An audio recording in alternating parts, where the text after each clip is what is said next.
algorithm, and they found that they could minimize the mistakes happening on pathological diagnosis by up to 85 to 90%. If, however, a pathologist was to use an algorithm that was artificially intelligent, it could decrease error rates by over 85%, so there was only a 0.5% issue with diagnoses. And that is the key. It is the support of having a human with an artificial intelligence algorithm working together that can really achieve good outcomes. So I'm not here to talk to you about replacement. I'm here to talk to you about digital support, and it's the artificial intelligence algorithms that can really minimize burnout, take away a lot of the standard jobs, some would call the bureaucratic jobs, away from our day-to-day practice, so that we can spend time with our patients, which is what they ultimately would like. Now, AI is not only there just to look at diagnoses. AI is also there to be able to guide all sorts of decisions. And that could include policy-level decisions to guide who should be vaccinated, when they should be vaccinated, and how they should be vaccinated. The next thing I'd like to talk to you about is electronic health records. Now, the role of electronic health records can be powerful if you have enough numbers to give you new insights into disease. And this is a well-known paper suggesting that a deep learning model based on an electronic health record data set could have better predictors of outcome, better than standard prognostication.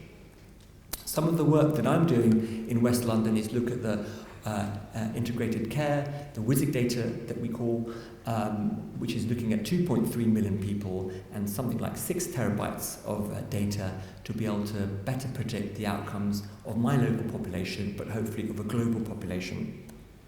Now, if we were to use electronic health records, there is a patchwork quilt of electronic health care tools out there, but these are all rather variable.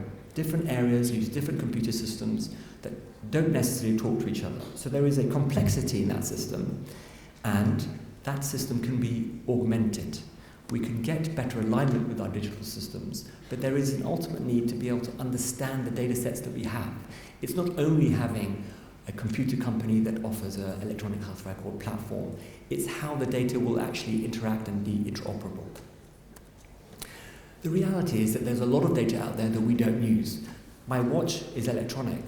My Fitbit can tell me my movements. I have an electronic blood pressure sensor at home, and I have a scale at home that can tell me what my BMI is. But all that data can go away. It can be thrown away because it's not used in my healthcare.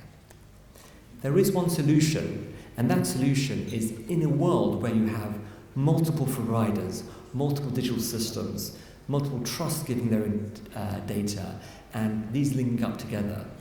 Some of the work that I did with Rachel Dunscombe, who's in the audience, and Joshua Simons, who's also here at this conference, was to use a cost matrix benefit network analysis to highlight that if the data was at the patient level, the patients who might carry that information on their smartphone or their watch, and to have all the data from their day-to-day existence, and that was aligned as a primary source that could be linked to their electronic health record, that could really highlight a route to be able to minimize this complexity and to be able to align the diagnostic algorithms that we want to be able to have better insights into both our diagnoses and our treatments. Now, all of these things are very exciting, and their future is very big, but we cannot really move forward without having an appropriate regulatory framework to do this. The FDA have started to consider mobile apps as medical devices, and there are certain loops that we have to jump through to achieve the standards to have new technologies used in our patients. It's not only enough to have a regulatory framework either, there needs to be digital literacy, and that needs one, a behavioural change in individuals, and two, a digitally able and educated workforce. And that workforce doesn't only mean healthcare providers. In this case, it also includes patients themselves.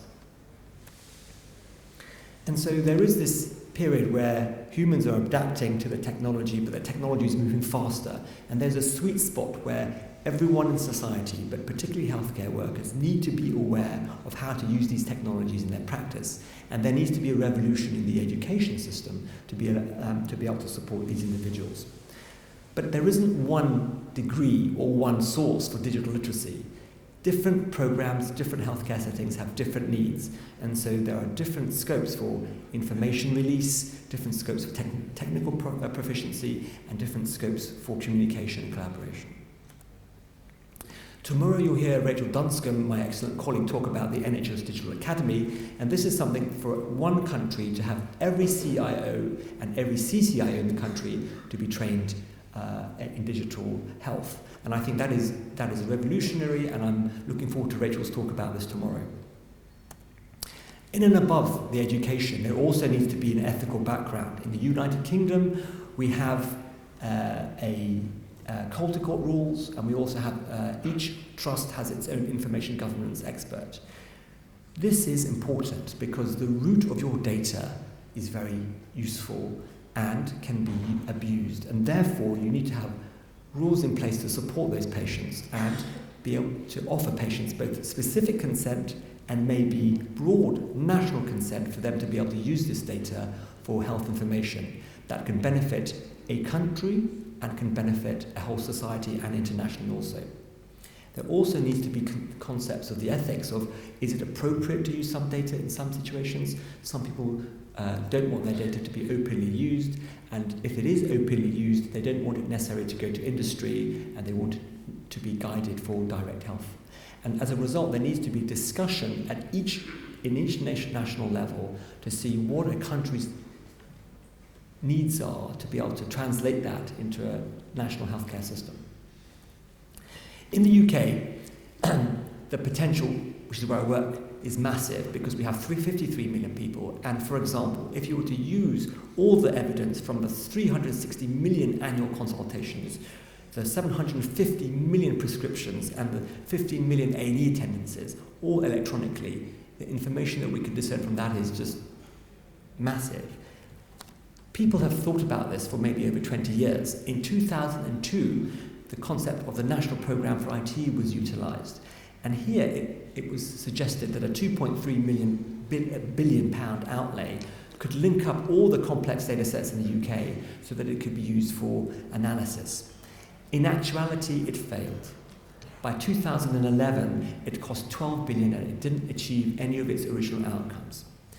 I'm not here to say that we shouldn't therefore be using digital health. I'm here to say that we should, but this was a lesson of what not to do. As a result of that information, we have the NHS Digital, and that is a national programme that is actually now much better than its predecessor of MPFIT. It is a system where all the national data in the UK can be aligned. There is now a national data digital spine, and NHS Digital are the managers for over 1,000 clinical indicators a year, and they essentially use 221 national data collections that can be aligned for data analysis. Now, they are the first movers, and we need to follow that route internationally so that national data sets can be utilised for patient care in a big way. There is a lot of evaluation, and there is a toolkit to show the digital maturity, and the problem is that not everyone is as digitally mature as each other, and there needs to be standards to try and achieve uniform maturity. How do we do that? We do that from both a top-down approach and a bottom-up approach.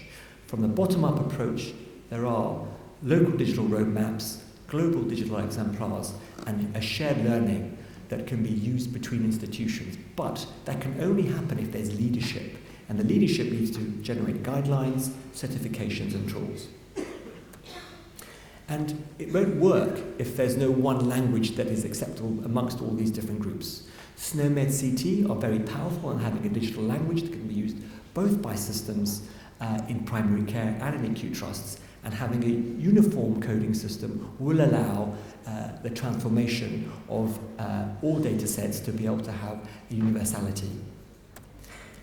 So, coming to the end of my talk, I think there will be a disruption in disease and how we see disease and how we manage disease.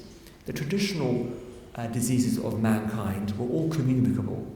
There was diseases of infections, malaria, diphtheria, and these were afflicting mankind well into the 1800s. By the 2000s, the diseases that were affecting us were those that were predominantly non-communicable. Type 2 diabetes, obesity, massive diseases affecting mankind. I think the next generation of diseases won't be fulfilling the classical paradigm of medical specialties, because we will look at diseases on how we can manage them digitally. That means, how many images do you need? How many analyses do you need on your electronic health records? How many assays do you need in your genomics? These are the way we will look at diseases. And so it's time for us to be able to change our mindset to be able to accommodate that. As a result, it won't be the classical paradigm of I'm a surgeon, someone else is an endocrinologist, because we'll all be digital specialists of one sort or another. It will rather be how we can use our digital technologies to be able to engage with our patients and look after them better. One example is the INTERMAP study that I was very proud to be working alongside at Imperial College London. And this is a data set looking at the metabolic profile of thousands of people around the world, looking at their heart rate, looking at their hypertension, and looking at their cardiovascular risk. Mass spectrometry and nuclear magnetic resonance was used to profile all of these individuals from their blood tests and their biofluids. And for example, we found that the people who we were analysing digitally were either from the same area or suffering from the same diseases. But if you look at this phylogenetic tree, you can see that people who were in Belfast or West Bromwich were closer to people in Honolulu and Chicago than those people in Chicago were to other Americans in Pittsburgh. And so the paradigm of the disease is no longer based on the classical geography or the diet necessarily of those individuals, but it's on the way we segment them digitally. A few weeks ago, I had the pleasure of being in Kuwait and visiting the Al Jaber Hospital, a landmark hospital that was very impressive in all ways. But one way that it was very touching for me was its design, and it clearly had the design of what we call the Bauhaus principles. That is, the principles of form follows function, the materials were de rigueur, there was a minimalist style, and there was interoperability between the different parts of the hospital. They were all coded by colour, and there was a uniting between art and technology. My suggestion for the future of digital healthcare is to use the Bauhaus